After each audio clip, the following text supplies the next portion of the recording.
जितना ज़्यादा झुलसता है वो उतना ज़्यादा निखरता है। जो सहेले कोई तकलीफ़ वही तो इस दुनिया में चमकता है। हेलो एवरीवन, मैं खुशबू और आप देख रहे हैं आपका अपना YouTube channel Education Tech Flow. तो जैसा कि आप सभी जानते हैं, हम प्राचीन भारत का इतिहास पढ़ रहे थे, तो उसी से रिलेटेड आज का हमारा टॉपिक होने वाला है भारत के प्रमुख राजवंश और शासक। कि प्राचीन भारत में कौन से वंश हुए हैं और किन्होंने शासन किया है। तो इसकी प्रीवियस वीडियो में हम हर्यक वंश और नंद वंश के बारे में डिस्कस कर चुके हैं। तो अगर आपने वो वीडियो नहीं देखी तो नीचे डिस्क्रिप्शन में ऊपर कार्ड में आपको उसका लिंक मिल जाएगा, आप वहां जाकर इजीली उस वीडियो को देख सकते हैं। और आज की इस वीडियो में हम डिस्कस करेंगे मौर्य साम्राज्य। इतना विशाल साम्राज्य, आप जानते हैं कि अक्सर एग्जाम में बहुत ज़्यादा क्वेश्चन पूछे जाते हैं मौर्य साम्राज्य से रिलेटेड, क्योंकि इसके शासक ही इतने महान थे कि अक्सर इनके बारे में क्वेश्चन पूछ लिए जाते हैं। तो फिर चलिए जानते हैं आज हम मौर्य साम्राज्य के बारे में वो सारी बातें जो अक्सर हमारे एग्जाम में पूछी जाती हैं। तो चलिए शुरू करते हैं आज की वीडियो और जानते हैं सबसे पहले मौर्य साम्राज्य की अवधि, यानी कि काल की कौन सा टाइम पीरियड में मौर्य साम्राज्य भारत में रहा है। तो 322 ईस्वी पूर्व से 184 ईस्वी पूर्व तक मौर्य साम्राज्य हमारे भारत में रहा है। मौर्य प्रशासन हमारे भारत में रहा है कब तक? 322 ईस्वी पूर्व से 184 ईस्वी पूर्व तक। तो आप ये बहुत अच्छे से याद रखिएगा कि मौर्य साम्राज्य का टाइम पीरियड क्या है। देन उसके बाद जानकारी के प्रमुख स्रोत। अब ये जो हमारा टॉपिक होता है जानकारी के प्रमुख स्रोत, ये बहुत ज़्यादा इम्पोर्टेंट होता है, क्योंकि सबसे ज़्यादा यही इम्पोर्टेंट होता है क्योंकि हमें यही तो पता करना है कि किस तरह से हमें इस चीज़ के बारे में जानकारी प्राप्त हुई, क्योंकि सबसे ज़्यादा हमारे लिए इम्पोर्टेंट यही है। क्योंकि जब तक हमें जानकारी ही प्राप्त नहीं होगी तो किस तरह से हम उसके बारे में पढ़ेंगे। अब हम मौर्य साम्राज्य के बारे में पढ़ रहे हैं, इट मीन्स हमें कहीं से तो इसकी जानकारी प्राप्त हुई है। तो वो जानकारी हमें कहाँ से प्राप्त हुई है वही तो हमारे लिए डिस्कस करना सबसे ज़्यादा ज़रूरी है। तो फिर जानते हैं कि मौर्य साम्राज्य के बारे में जानकारी के प्रमुख स्रोत क्या क्या हैं। तो सबसे पहले साहित्य। अब साहित्य क्या है? साहित्य में लिखी हुई चीज़ें। अब उनमें क्या क्या आता है? हमारे बौद्ध साहित्य, जैन साहित्य, इसी तरह से हमारे बहुत सारे साहित्य हैं। आप जानते हैं बौद्ध साहित्य में भी क्या जैन शुद्ध पिटक, विनय पिटक, अभिधम पिटक, और इसी तरह से हमारे बौद्ध जैन साहित्य हैं। और इसी बहुत सारी पुस्तकें हैं हमारी, आप जानते हैं भगवती सूत्र, इसी तरह से। तो इन सभी साहित्यों में जो भी जानकारियाँ दी गई हैं मौर्य साम्राज्य से रिलेटेड, तो उससे भी हमें बहुत ज़्यादा जानकारी प्राप्त होती है कि मौर्य साम्राज्य में ये शासक थे, इस तरह से शासन चलता था, इतनी अवधि तक इन शासकों ने, इन राजाओं ने शासन किया, या इस तरह से मौर्य काल शुरू हुआ था, इस टाइम मौर्य काल खत्म हुआ। तो ये सब जानकारी जो है हमें साहित्यों के द्वारा भी प्राप्त होती है। देन उसके बाद विदेशी विवरण। अब विदेशी विवरण क्या है? जो भी विदेशी लोग, जो भी विदेशी यात्री हमारे भारत में आए, उन्होंने भारत के शासन काल के बारे में जो भी लिखा और उन सबको हमने पढ़ा, तो उसके द्वारा भी हमें बहुत जानकारी प्राप्त होती है। तो विदेशी विवरण में जो सबसे ज़्यादा मोस्ट इम्पोर्टेंट हो जाता है वो क्या है? वो हो जाती है हमारी इंडिका पुस्तक। हमारी इंडिका पुस्तक है, तो इंडिका पुस्तक क्या है? हमारा विदेशी विवरण है। तो उसके द्वारा भी हमें मौर्य साम्राज्य के बारे में बहुत जानकारी प्राप्त होती है। देन उसके बाद पुरातत्व। अब पुरातत्व से आप समझ सकते हैं, पुरा मतलब पुराना और तत्व मतलब कोई भी ऐसी चीज़ जो कि अभी तक उपलब्ध हो। तो पुरातत्व कोई ऐसा तत्व है जो कि अगर हम बात करें तो मैं आपको सही अर्थ में बताऊं, जैसे कि अभिलेख होते हैं, पांडुलिपियाँ होती हैं, शिलालेख होते हैं। तो आप जानते हैं जब हम मौर्य साम्राज्य के बारे में पढ़ते हैं, देन अभिलेख और शिलालेख के बारे में हमें बहुत ज़्यादा बातें सुनने को मिलती हैं, बहुत ज़्यादा बातें पढ़ने को मिलती हैं। हमने खुद भी देखे हैं अभी तक अभिलेख, जो कि मौर्य टाइम पीरियड के द्वारा ही बनाए गए थे। तो उनके द्वारा हमें बहुत सारी जानकारी प्राप्त होती है। तो आई होप कि आपको समझ में आ गया होगा कि जानकारी के प्रमुख स्रोत क्या क्या है। साहित्य हैं, विदेशी विवरण है एंड पुरातत्व हैं। अब हम शासकों के बारे में जान लेते लेते हैं कि मौर्य साम्राज्य जो था इसमें कौन कौन से शासक रहे हैं। तो सबसे पहले चंद्रगुप्त मौर्य, जो सबसे पहले महान और संस्थापक हैं मौर्य साम्राज्य के, वो है चंद्रगुप्त मौर्य। तो सबसे विशाल शासनकाल, सबसे बड़ा जो शासनकाल रहा है मौर्य साम्राज्य का, वो किस में रहा है?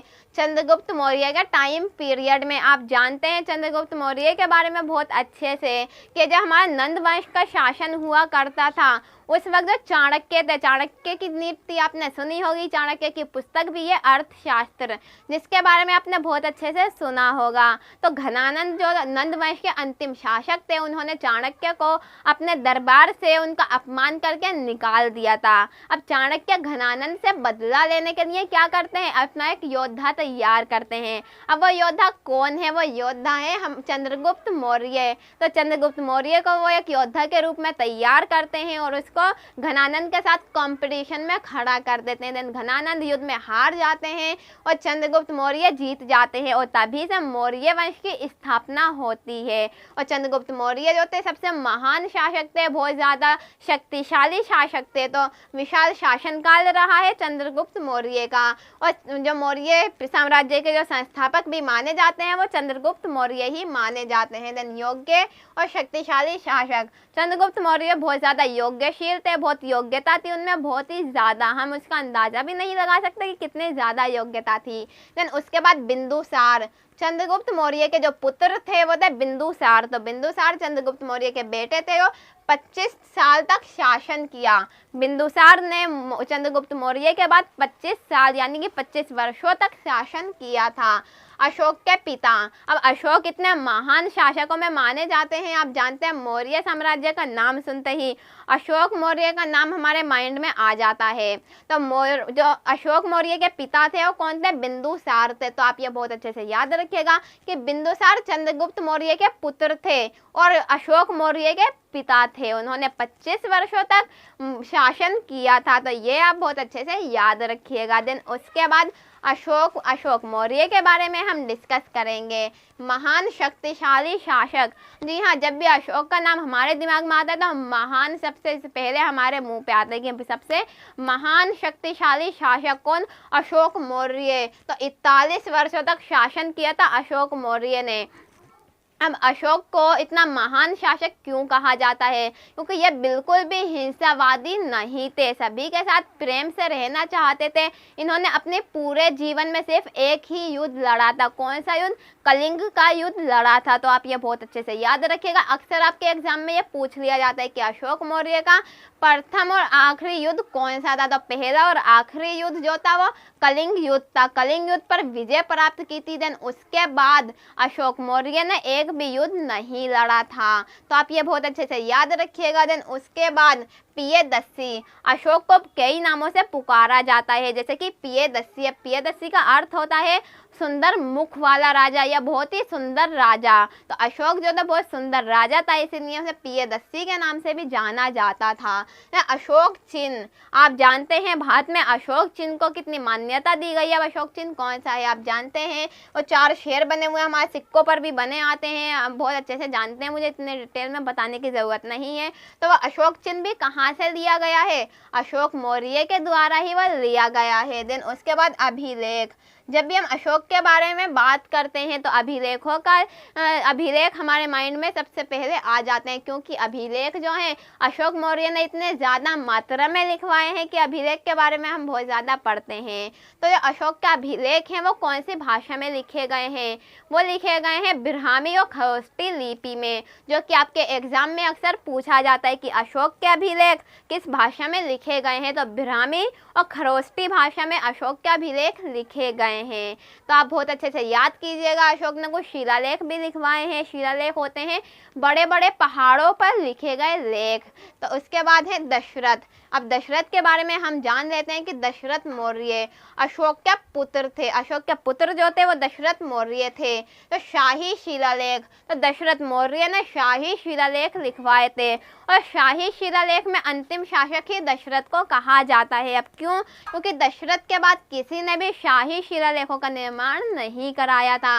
इससे पहले अशोक ने करवाया था, देन उसके बाद दशरथ ने, देन उसके बाद शिलालेखों का निर्माण नहीं करवाया गया। और 8 वर्षों तक शासन दशरथ मौर्य ने 8 वर्षों तक शासन किया था। और हमने अशोक मौर्य के बारे में पढ़ा कि 41 वर्षों तक शासन किया। अब 41 वर्ष कम अवधि नहीं होती है, कम टाइम पीरियड नहीं होता है, एक बहुत बड़ा टाइम पीरियड है 41 वर्षों तक शासन करना। देन अशोक मौर्य का बेटा दशरथ, उन्होंने सिर्फ 8 वर्षों तक शासन करा। तो अशोक मौर्य के बाद जो है मौर्य शासन की जो शक्ति है वो घटती चली गई, क्योंकि अशोक के जो वंश थे, अशोक के जो भी उत्तराधिकारी थे वो ज़्यादा योग्य नहीं थे, उनमें ज़्यादा शक्ति नहीं थी, वो ज़्यादा महान नहीं बन पाए। तो इसीलिए अशोक के बाद में जितने भी शासक आए उनमें ज़्यादा योग्यता नहीं थी और मौर्य शासन की जो शक्ति थी वो घटती चली गई। देन उसके बाद संपर्ति मौर्य जो थे उन्होंने 9 वर्ष तक शासन किया था। देन उसके बाद शलीशुक, अब शलीशुक भी जो है वो मौर्य शासन के एक शासक रहे हैं, इन्होंने 13 वर्षों तक शासन किया है। देन संपर्ति मौर्य के उत्तराधिकारी, संपर्ति मौर्य के बारे में हमने पढ़ा है, तो उन्हीं के बेटे थे शलीशुक। देन उसके बाद देववर्मन मौर्य भी एक मौर्य शासन के एक उत्तराधिकारी रहे हैं। देन इन्होंने 7 वर्षों तक शासन करा है। मौर्य काल में देववर्मन ने 7 वर्षों तक शासन किया है। तो आप ये बहुत अच्छे से याद रखिएगा। वैसे इनके बारे में ज़्यादा एग्जाम में पूछा नहीं जाता, बट जो हमारे लास्ट शासक है मौर्य साम्राज्य के, उनके बारे में अक्सर पूछा जाता है। तो उनके बारे में आप बहुत अच्छे से याद रखिएगा कि मौर्य साम्राज्य के मौर्य काल के जो अंतिम शासक थे कौन थे? बृहद्रथ। तो बृहद्रथ का नाम आप बहुत अच्छे से याद रखिएगा कि बृहद्रथ मौर्य जो थे मौर्य वंश के मौर्य शासक के अंतिम शासक थे। तो ये आप बहुत अच्छे से याद रखिएगा। देन मौर्य वंश का पतन, लास्ट और मोस्ट इम्पोर्टेंट टॉपिक हमारा कि मौर्य वंश का पतन। जब इतने महान शासक थे तो मौर्य वंश का पतन क्यों हो गया? तो अशोक के उत्तराधिकारी अयोग्य निकले, हमने पढ़ा है। अशोक ने 41 वर्षों तक शासन किया, महान शक्तिशाली शासक था और प्रियदर्शी कहा जाता था। अशोक चिन्ह है, अभिलेख लिखवाए थे अशोक ने, बट बाद में अशोक के जितने भी उत्तराधिकारी थे वो अयोग्य निकले। किसी में भी एक ऐसा गुण नहीं था जो एक अच्छा शासन चला सके और उसके कारण 185 ईस्वी पूर्व में बृहद्रथ को उसके सेनापति ने हत्या कर डाली। अब बृहद्रथ मौर्य वंश के अंतिम शासक थे, तो उसकी हत्या किसने करी थी? उसके सेनापति ने करी थी। तो बृहद्रथ की हत्या 185 ईस्वी पूर्व में उसके सेनापति ने कर दी और शुंग वंश नाम से एक नया राजवंश आरंभ हुआ। तो मौर्य वंश के बाद जो नया वंश आरंभ हुआ था वो था शुंग वंश। किस तरह से आरंभ हुआ था कि बृहद्रथ की हत्या उसके सेनापति ने कर दी थी। कब करी थी? 185 ईस्वी में, और उसके बाद ही भारत में शुंग वंश की स्थापना हो गई थी। तो हमारा मौर्य साम्राज्य बिल्कुल खत्म हो चुका है। आई होप कि आपको बहुत अच्छे से समझ आया हो कि चंद्रगुप्त मौर्य जो थे मौर्य साम्राज्य के संस्थापक थे। देन बिंदुसार उनके पुत्र थे, अशोक बिंदुसार के पुत्र थे। अशोक सबसे महान सम्राटों में गिने जाते हैं। अशोक एक ऐसे राजा थे जिनके टाइम पीरियड में हर जगह खुशहाली हुआ करती थी। लोग अशोक मौर्य को बहुत ज़्यादा पसंद करते थे। अशोक ने बहुत ज़्यादा लोगों की मदद की थी। सो आई होप कि आपको यह सब बहुत अच्छे से समझ आया हो। और अशोक का अभिलेख ब्राह्मी और खरोष्ठी लिपि में लिखे गए हैं, ये आप बहुत अच्छे से याद रखिएगा। सो आई होप कि आज की वीडियो आपको बहुत अच्छी लगी हो। तो अगर थोड़ी सी भी अच्छी लगी हो, थोड़ी सी भी यूजफुल रही हो, तो वीडियो को लाइक ज़रूर करें और हमारे चैनल को शेयर एंड सब्सक्राइब ज़रूर करें। So thank you for watching Education Tech flow.